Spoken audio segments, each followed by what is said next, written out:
Plaintiff Ashlyn McMillan says she was a cocaine addict, and she started dating the defendant after they met in Narcotics Anonymous. Ashlyn claims after they moved in together, she was the one who took care of all the finances, and she's suing him today for stolen money. Defendant Christopher Lammers says he was head over heels for Ashlyn, and he still is. But their relationship went downhill after they moved in together, and Ashlyn relapsed. Christopher's countersuing for emotional distress. All rise. This court is now in session. The Honorable Judge Greg Mathis presiding. You may now be seated. Start with you. All right. Back in March of 2018, I met Chris. We met in Narcotics Anonymous, Cocaine Anonymous, the program. We met, I was in a relationship at the time. We met outside of a meeting. I saw him, I had always seen him, and I thought he was really cute. And I saw him at this meeting, and finally, like, I got this chance to talk to him. And I was so excited, and like, when I saw him, I was so starstruck that I completely forgot I was in a relationship. And I gave him my phone number. And then after we left the meeting, I was with my girlfriends, and I was like, oh my God, you guys, what did I just do? What did I just do? I was like, I can't do that, I'm in a relationship. And one of the main things they ask or suggest is that you don't be involved in serious relationship because of the risk of stress and relapse. Pardon? Within the first year. But you were relapsing, right? You've relapsed recently, haven't you? I relapsed recently. I know, I can tell. Yeah. Hey, now. Hey. I can. What do you mean, hey? Don't get mad at me. I was right. No, Hey. I know all of that, and that's why I'm not calling you a dope fiend or a crackhead. You're a recovering addict, and you've had a relapse. Had you come in here lying about see, you were honest. Yeah, I have had a relapse. I admire you, and I respect you for you pursuing recovery and for being honest that you do have a relapse from time to time and that you have currently relapsed, in my opinion, and you agree. Yep. Good, I'm glad. I drink occasionally, that is correct. You do more than drinking, but nonetheless, let's move right along. You give me some background, sir. Yeah, I mean, a lot of what she said. I've been, in the program as well, and I was kind of starstruck by her as well. Met her the first night I flew out here from Minnesota, and still remember what she was wearing. Seattle track jacket, just looking amazing. The relationship started going really well. I fell completely head over heels for her. I still completely head over heels for her. But, moving forward, things started to change drastically in a negative manner. Once after we moved in together, there was a couple times here and there, on her birthday, she was doing drugs, and by the time I got home, she passed out on me while giving me a back rub. And there was another time where she passed out behind the couch for 15 minutes, and when I woke her up, said she was looking for her vape pen. So, and there have been a lot of times where I'd have to keep her from burning her clothes or, spilling all over herself while she's nodding out. And but really, the biggest part of it, and all started when she manipulated me into letting her brother move in. Her brother? Yes. I said it's not a good idea because when I was in active addiction, I moved in with my sister, destroyed my sister's relationship.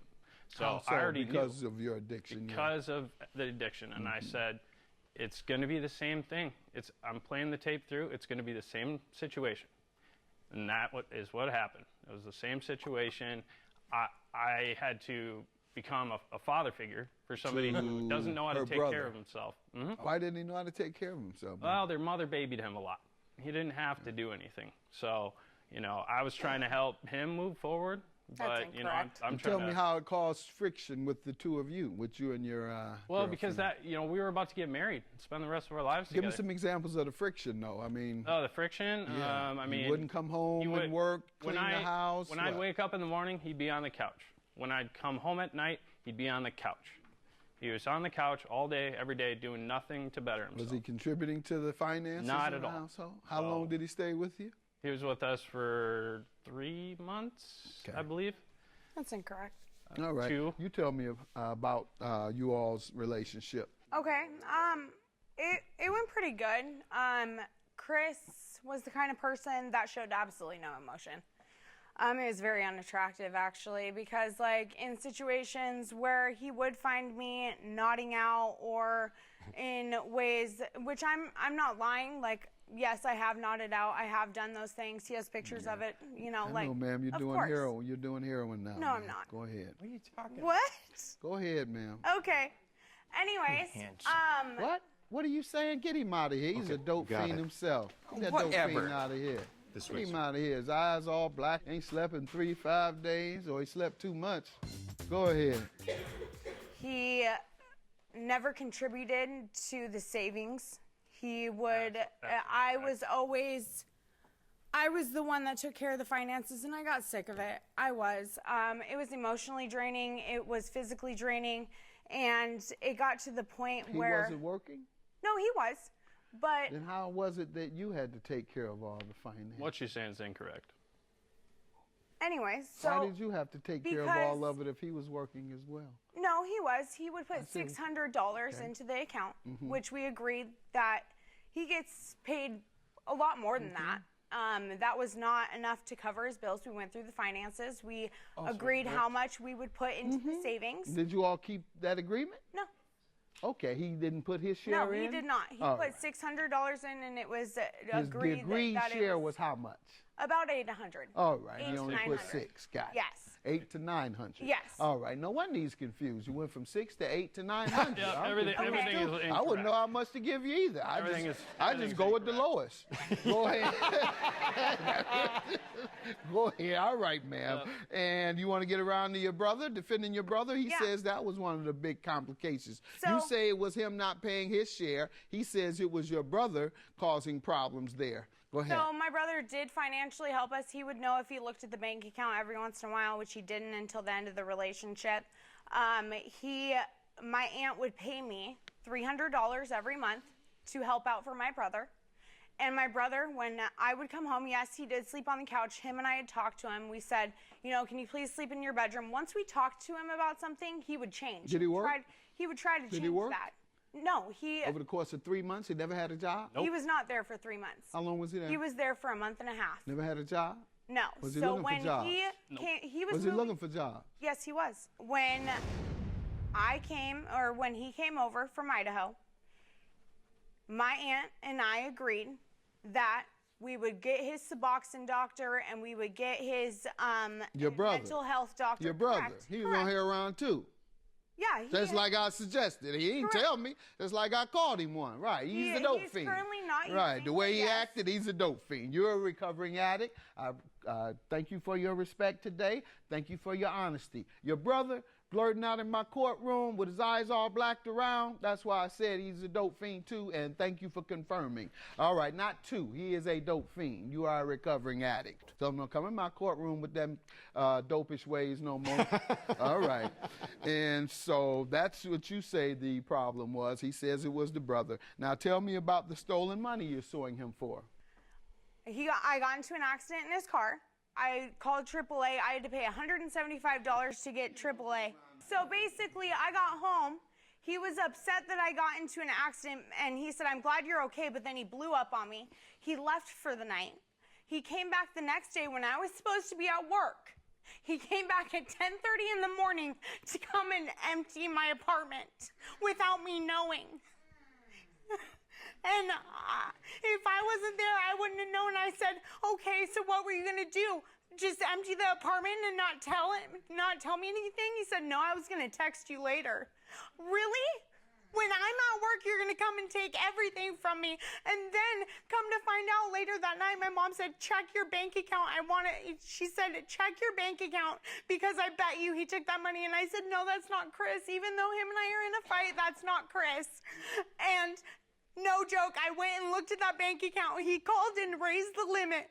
And he took $3,000 out and then $1,800 out without me knowing. He not only took everything from me, he took all of my money as well. Sir, what do you want to say to this?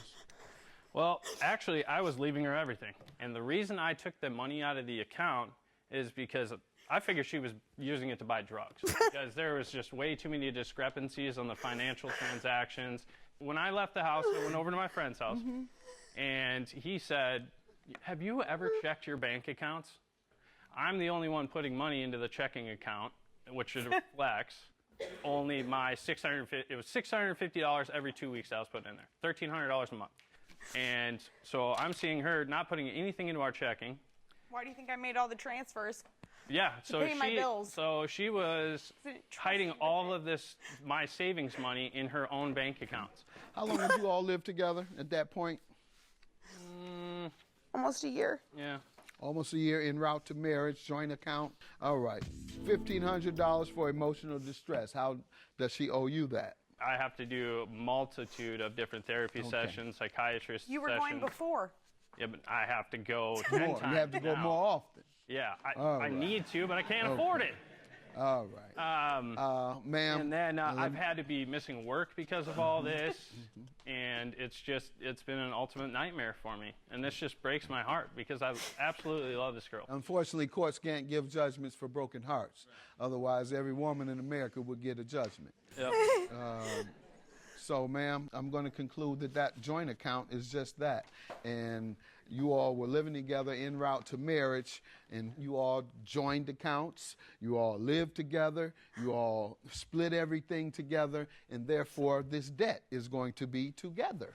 $2,400 is your judgment because that's your half of the account. The other $2,400 was his half of the account. That's my conclusion. Your claim for emotional distress for her breaking your heart is dismissed. Have a good day. Thank you for the plaintiff. I have nothing to say to him. He's a piece of Oh, I'm sorry you feel that way. Same thing. He's worthless, lying sack of.